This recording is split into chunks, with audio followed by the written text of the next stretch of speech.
সবাইকে অনেক অনেক প্রীতি এবং শুভেচ্ছা জানিয়ে আজকের ক্লাস শুরু করছি। আমার আজকের ক্লাসের আলোচনার বিষয়বস্তু হচ্ছে ভর ও শক্তির নিত্যতা সূত্র। আমরা শক্তির নিত্যতা সূত্র সম্বন্ধে ইতিমধ্যেই জেনে থাকতে পারি, বাট এখন আমরা প্রথমত যে সূত্রটা শিখব সেটার নাম হচ্ছে ভরের নিত্যতা সূত্র। ভরের নিত্যতা সূত্রকে আধুনিক রসায়নের ভিত্তি হিসাবে ধরা হয়। আমি আবার বলছি, ভরের নিত্যতা সূত্রকে, অর্থাৎ আমরা যেই সূত্রটা এখন শিখতে যাচ্ছি সেই সূত্রটাকে কিন্তু আধুনিক রসায়নের ভিত্তি হিসেবে ধরে নেওয়া হয়। এই সূত্রের উপর ভিত্তি করে বিজ্ঞানী ল্যাভোইসিয়েকে আধুনিক রসায়নের জনক হিসাবে অভিহিত করা হয়। আমরা কিন্তু বলছি বিজ্ঞানী ল্যাভোইসিয়েকে রসায়নের জনক বললে ভুল হবে, বলতে হবে আধুনিক রসায়নের জনক। 1774 সালে ফরাসি বিজ্ঞানী ল্যাভোইসিয়ে ভরের নিত্যতা সূত্র আবিষ্কার করেন। সূত্রকে বিভিন্নভাবে ব্যক্ত করা যায়, যেমন পদার্থকে সৃষ্টি করা যায় না বা ধ্বংস করা যায় না, তাকে এক অবস্থা হতে অন্য অবস্থায় রূপান্তর করা যায় মাত্র।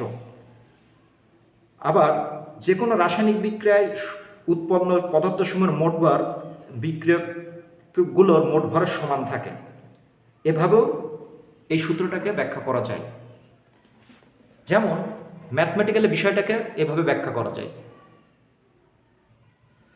যদি এখানে ফেরাস সালফেট এবং সিলভার সালফেটের ভর যদি যথাক্রমে M1 ও M2 হয়, আমরা বিক্রিয়ার পূর্বে এই ফেরাস সালফেট এবং ফেরিক সালফেটের ভর নির্ণয় করলাম, এবং এ দুজনা বিক্রিয়ার ফলে যে সিলভার এবং ফেরিক সালফেট উৎপন্ন হবে তাদের আলাদা আলাদা ভর যদি যথাক্রমে M3 ও M4 হয়, সেক্ষেত্রে আমরা সূত্র অনুসারে লিখতে পারবো M1 প্লাস M2 সমান সমান M3 প্লাস M4। এই সূত্রটার এখন আমরা পরীক্ষামূলক প্রমাণ করব। এই ভরের নিত্যতা সূত্রটাকে পরীক্ষামূলকভাবে প্রমাণ করেন বিজ্ঞানী ল্যান্ডল্ট। তা আমরা চিত্রে আমাদের সামনে একটা আছে এইচ আকৃতির কাঁচনল। এই চিত্রটা মূলত ল্যান্ডল্টের পরীক্ষার চিত্র। ল্যান্ডল্টের পরীক্ষার জন্য এই আকৃতির একটা কাঁচনল ব্যবহার করা হয়, যার দুই মুখ খোলা। আমাদের উপরে দেখতে পাচ্ছি আমাদের এই আকৃতির কাঁচনলের দুই মুখ খোলা। এই আকৃতির কাঁচনলের নিচের দিকে বন্ধ আর উপরের দিকে খোলা থাকে। এখন আমি এই আকৃতির দুই প্রান্তের দুই খোলা মুখ দিয়ে পরিমাণ মতো এক পাত্রে একটি বাহুতে আমি নেব হচ্ছে ফেরাস সালফেট দ্রবণ এবং অন্য অংশে নেব সিলভার সালফেট দ্রবণ। এরপর আমি কি করব, সেটা হচ্ছে যে এই উপরের খোলা মুখ বন্ধ করে দেব। বন্ধ করে দেওয়ার পরে আমার যে কাজটা হবে সেটা হচ্ছে যে এই ফেরাস সালফেট এবং সিলভার সালফেট দ্রবণ দ্বারা পরস্পর বিক্রিয়া করবে। সিলভারের অদক্ষেপ পড়বে, যেটা তীর চিহ্ন হিসাবে নিচে সমীকরণ থেকে আমরা দেখতে পাচ্ছি, এবং ফেরিক সালফেটের সেটা দ্রবণ আকারে থাকবে। বিক্রিয়া সমাপ্ত হওয়ার পর আমরা নলটির ভর মেপে নেব। মেপে নেওয়ার পর দেখতে পারবো যে ভরের কোনো পরিবর্তন হয়নি। অর্থাৎ আমি এই যে এই আকৃতির যে কাঁচনল আছে, এই কাঁচনলের এক বাহুতে যে ফেরাস সালফেট এবং সিলভার সালফেট দ্রবণ নেব, এই দুইটা দ্রবণকে আমি দুই বাহুতে রাখার পূর্বে তাদের খুবই সতর্কতার সাথে আমি ভর নির্ণয় করে নেব। ভর নির্ণয় করার পরে চিত্রের নাই মুখটাকে আমি বন্ধ করে দেব। বন্ধ করে দেওয়ার পর সেটাকে কি করতে হবে, আবার মিশাইতে হবে, ঝাঁকায় মিশাইতে হবে। ঝাঁকায় মিশাইলে পরে সেখানে বিক্রিয়া সম্পূর্ণ হবে। বিক্রিয়া সম্পূর্ণ হলে আমরা দেখতে পাচ্ছি যে এখানে সিলভার পদক্ষেপ পড়ছে এবং ফেরিক সালফেট উৎপন্ন হয়েছে।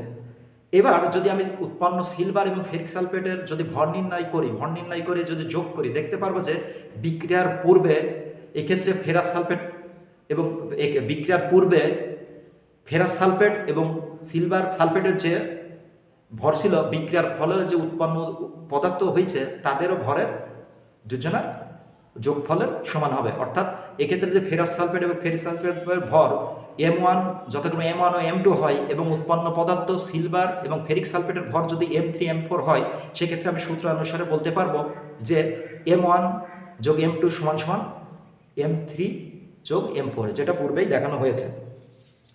এইভাবে আমরা ভরের নিত্যতা সূত্রের পরীক্ষামূলক প্রমাণ করতে পারি। এরপরে যে জিনিসটা আমরা বলতে চাচ্ছি সেটার নাম হচ্ছে শক্তির নিত্যতা সূত্র।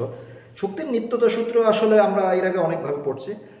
যেমন দেখা যাচ্ছে যে আমরা যদি উপর থেকে কোনো বস্তুকে ফেলে দিই, সেক্ষেত্রে দেখা যায় যে সেটা যখন মাটিতে পড়ে তখন কিন্তু সেটা কিন্তু শব্দ উৎপন্ন করে। মাটিতেও একটা বস্তু করলে সেটা কিন্তু শব্দ উৎপন্ন করে। আবার দেখা যায় যে এই শব্দ উৎপন্ন যেটা করলো সেখানে কিন্তু দেখা যাবে যে আমি যদি স্পর্শ করি দেখবো যে সেখানে হিট উৎপন্ন হয়েছে। অর্থাৎ আমরা বিভব শক্তি যদি অর্জন করি, একটা বস্তুকে উপরে তুলে যদি E=mg এই যে সমীকরণ আমরা জানি সেই সমীকরণের সাথে যদি একটা বস্তুকে উপরে তুলে, তাহলে সেটা যে ভিতর যে বিভব শক্তি অর্জিত হয় সেটা গতিশক্তিতে রূপান্তরিত হয়ে মাটিতে পতিত হয়, এবং পতিত হওয়ার পরে সেখান থেকে যে শব্দ এবং তাপশক্তি উৎপন্ন হয়। এভাবে বিভিন্ন আসলে বিক্রিয়া আমরা শক্তির রূপান্তরের বিভিন্ন পারস্পরিক সম্পর্ক। তবে দুটি সিস্টেমের মধ্যে শক্তির পরিবর্তন হলে কি পরিমাণ শক্তির পরিবর্তন ঘটবে তা জানা যায় না।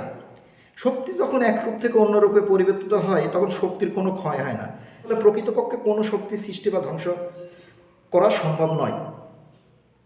বৈজ্ঞানিকদের আসলে প্রাথমিক ধারণা ছিল যে বিশ্ব সৃষ্টির প্রথম দিন যে পরিমাণ শক্তি ছিল আজও সেই পরিমাণ শক্তিই বর্তমান।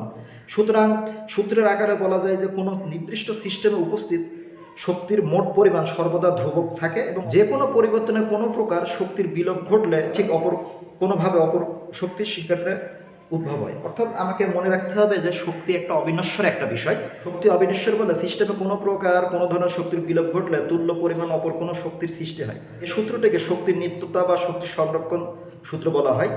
আমরা ফিজিক্সে আসলে তাপগতিবিজ্ঞান অধ্যায় যদি পড়ি, সেই তাপগতিবিদ্যা অধ্যায় থেকে আমরা কিন্তু এই সূত্রটার আরও ভালো প্রমাণ আমরা কিন্তু সেখানে দেখতে পারবো। সেখানে তার সূত্রটা যেভাবে বলা আছে যে শক্তি কখনো সৃষ্টি বা ধ্বংস করা যায় না, এক রূপ থেকে অন্য রূপে পরিবর্তন করা যেতে পারে মাত্র। অর্থাৎ বিশ্বের মোট শক্তির পরিমাণ নির্দিষ্ট অপরিবর্তনীয়। যে কোনো ধরনের শক্তি সৃষ্টি করা যায় না যদি না তার তুল্য পরিমাণ অপর কোনো শক্তির অপচয় হয়। কোনো নির্দিষ্ট ধারায় মোট শক্তির পরিমাণ সবসময় ধ্রুবক থাকে। যে কোনো পরিবর্তনে কোনো এক প্রকার শক্তির বিলোপ ঘটলে তুল্য পরিমাণ অপর কোনো প্রকার শক্তির সৃষ্টি হয়। কোনো পরিবর্তনে কোনো এক প্রকার শক্তির বিলোপ ঘটলে তুল্য পরিমাণ অপর কোনো এক প্রকার শক্তির সৃষ্টি হয়। এই হচ্ছে আমাদের মূলত আলোচনা ভর ও শক্তির নিত্যতার সূত্র। এই বিষয়টা আমাদের মূলত শক্তির নিত্যতার সূত্র সম্বন্ধে আমরা বেশ ভালো মতোই আমাদের ফিজিক্স থেকে জানা হয়ে যাবে আশা করি। পরবর্তী ক্লাসে আমরা কোনো একটা নতুন বিষয় নিয়ে আলোচনা করব, আরও নতুন কিছু আমরা শেখার চেষ্টা করব। আমরা সবাই এখন বাসাতে আছি, আমাদের ছুটি বর্ধিত হয়েছে, বাট আমরা আমাদের লেখাপড়াকে চালিয়ে যাব। আমরা নতুন কোনো বিষয় নিয়ে সামনের ক্লাসে অবশ্যই আলোচনা করব।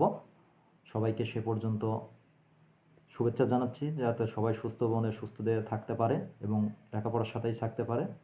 সবাইকে আবার পরবর্তী ক্লাসে সবার সাথে দেখা হবে, সেই শুভেচ্ছা জানিয়ে শেষ করছি। ধন্যবাদ।